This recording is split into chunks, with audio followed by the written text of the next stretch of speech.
Ladies and gentlemen, welcome to MTGO Traders. My name is Taryn, and this is a very special video.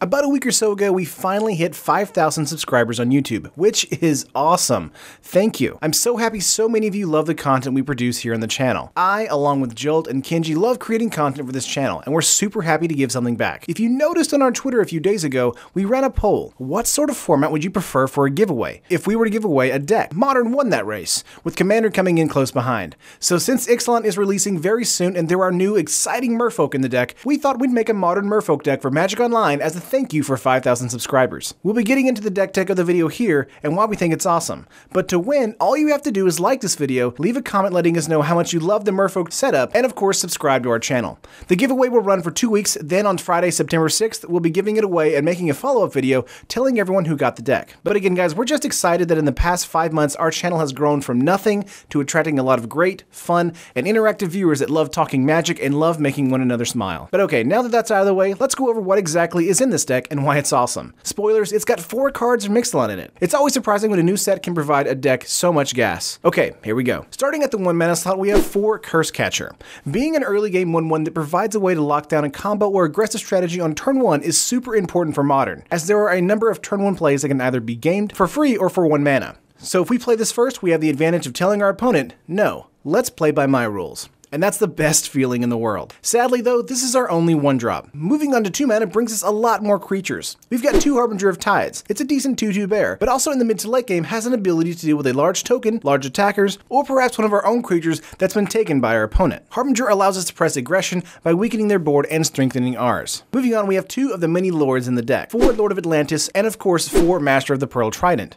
Both creatures do similar things for us, and then they pump our board in the early turns, making slower matchups child's play for the overwhelming power of Merfolk. Also, if our opponent has islands on his side of the field, prepare for a major beatdown. The last 6 creatures at the 2 mana slot are this: 2 Phantasmal Image and 4 Silver Gill Adept. Phantasmal Image works as a 9th and 10th Lord, having the ability to copy other Merfolk on the battlefield. The image creates a situation where our board can double an attack power very quickly. The Adept is here as card draw, an attacker, and an early game turn 2 play that can put you a few moves ahead of a slower opponent. The Adept is aggressive, and with the Lords out on the battlefield, it can be a force to be reckoned with. Moving up to 3 mana, we have 3 Marrow Regiray, another Merfolk Lord that can pump other Merfolk. Its secondary ability is what makes the Regiray a force to be removed quickly though, because if it stays on the battlefield, you're looking at a constant pump and combat trick turn over turn, either tapping down blockers, untapping lands, or tapping down artifacts that your opponent needs in order to execute their game plan flawlessly. The Regiray is annoying, board wipe impacting, and likely to be the bane of a removal target as soon as your opponent has one. Another 3-drop in the deck is a card from Ixalan that's being hotly debated right now. Is it worth it?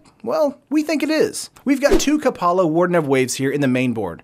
While 3 mana is a lot here, we think Kapala makes dealing with more Merfolk an absolute nightmare. The debate for this slot is over Kira Great Glass Spinner, which has an ability that counters the first time a spell or ability targets a creature you control. While that's great, the problem we kept seeing was cheaply costed, easily triggered spells and abilities that could fight through a countermeasure like that. Cards like Walking Ballista, Gutshot, 2 removal spells in hand, but Kapala? While they may be able to get through it no problem the first time, a subsequent or third attempt to remove cards on your side of the field creates a situation where your opponent is having to spend their precious mana just to deal with a board presence. That Walking Ballista, you have to pay 2 mana anytime a point of damage is transferred, so it would take 4 mana to kill Kapala with the Ballista, and I'm not sure anyone would want to willingly do that. Fatal Push now costs 3 mana each, meaning that while Kira deflected the first one, a second one will hit, and that only takes 2 mana. But Kapala, 3 mana was wasted to do the exact same thing. This may not seem like a big change, but the tempo gained with Kapala incrementally wastes your opponent's mana and gives the tempo in your favor. Really guys, think about like Dismember. They have to pay 4 life and 3 mana if they're not in black. That's ridiculous. Don't worry though, we did throw in 1 Kira in the sideboard just in case some of you disagree. We're not total monsters guys. But moving up to the 4 mana slot is our top curve monster,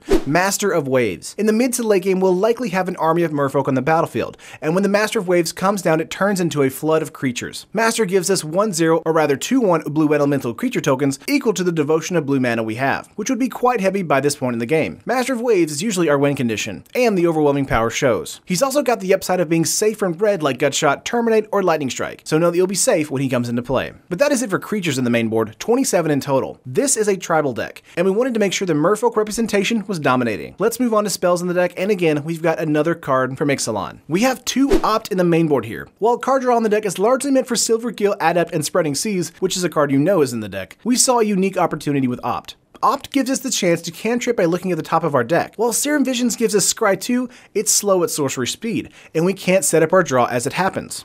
Opt lets us do that. So let's say we're at a crucial part in the match and our opponent has us on our heels. Opt may be away on their turn to make sure we don't top deck a land, but instead a card we need to ensure victory on the horizon. The change from Serum Visions is drastic, and now that Opt is in Modern, you're going to see it in lists all over. But moving up from that, we have 2 Dismember in the main board as well. Creatures get in the way, and being able to melt an Eldrazi or another large threat from the battlefield for 4 life and 1 mana is a gift from the Blind Eternities. But this card is fairly straightforward, so let's move on. We've got 4 Spreading Seas here to help deal with non-basic lands, man lands, Trine lands, all the lands honestly, because once we turn them into islands, we can walk right through them into our opponent's life points. We also have the added upside of drawing a card as well, meaning that not only are we stopping our opponent's plan, we're gaining even more momentum. Spreading Seas is one of those cards that you'll be happy to see every time you draw it. It's just wonderful. Never go below 4 in a Merfolk deck. And lastly, the last 4 cards in the main board, Aether Vial. You knew it, we knew it, it's a classic. Aether Vial helps speed up your creature output in the early game so that we can continue our assault unlike any other, and Aether Vial will normally sit at around 2 counters for us, as 16 creatures in the deck are at 2 mana. However, in the mid to late game, getting out a Master of Waves might be a must, just in case we need to play out creatures after a board wipe. Aether Vial is one of the best tempo advantages that artifacts can offer for Merfolk. Now let's move on to lands. We've got 2 Cavern of Souls, 1 Gemstone Caverns, 2 Ghost Quarter, 4 Mutavaults, and 12 Islands. Cavern of Souls helps us make sure our creatures are hitting the battlefield uncountered and safely touching down. Gemstone Caverns is actually an extremely aggressive card, making itself able to be placed onto the battlefield before our opponent, creating a great situation that makes you ahead of your opponent if you're on the draw. Of course, not drawing it isn't terrible either, and having a 1-of is perfect for what it does. But if the situation aligns and you see this in your opening hand, rejoice, because you just got a leg up. Ghost Quarter is our non-basic land removal card. Trine lands, man lands, etc. If our opponent wants to play the land game, we're going to make sure that they have nothing to piece together for a win. Though Ghost Quartering a Ghost Quarter might be what happens most of the time. Finally, Mutavault is here when we get board wiped and our opponent is low on life. Being able to pay 1 mana for a 2/2 to get in for damage or blocking can be extremely important. Mutavault helps us in maintaining tempo and our advantage, as costing only 1 mana is incredibly cheap. And that is the full 60. It's a fantastic deck and one I'm proud to give away. But we're also including a sideboard for you as well, because every deck needs a competitive sideboard. And we went all out here. Let's go over it. We've got 2 Ceremonious Rejection to deal with Eldrazi decks plaguing Modern at the moment, 3 Gutshot for some much needed aggro hate, 2 Relic of the Progenitus for some graveyard hate, 2 Disdainful Stroke for again Eldrazi and anything else big being casted, 2 Hurkyl's Recall to handle artifacts and affinity if it's keeping you down, 1 Unified Will to combat control or tempo, 2 Flash Freeze to deal with red or green spells, and 1 Kira Great Glass Spinner just in case Arcopala isn't up to snuff. And that is the full 75. On MTGO Traders, the deck is coming to a price of around 200 tickets. In Paper Magic, this deck would run you nearly $500, but thanks to digital, you can cast your Merfolks at a decent price. And thanks to you guys, we're giving this away as a thank you for 5,000 subscribers. Remember, to win this deck, like this video, leave a comment on this video, and of course, subscribe to the channel. We've got a ton of great content on here, from preview season coverage to our top picks for Ixalan, deck techs for Modern, Standard, and Commander, and even some fun drafts of the new sets. We're always trying to make fun, competitive, and casual content for Magic players everywhere. But again, as always guys, thank you for being with us. We can't wait to create even more content as we move forward. See you guys at the next milestone.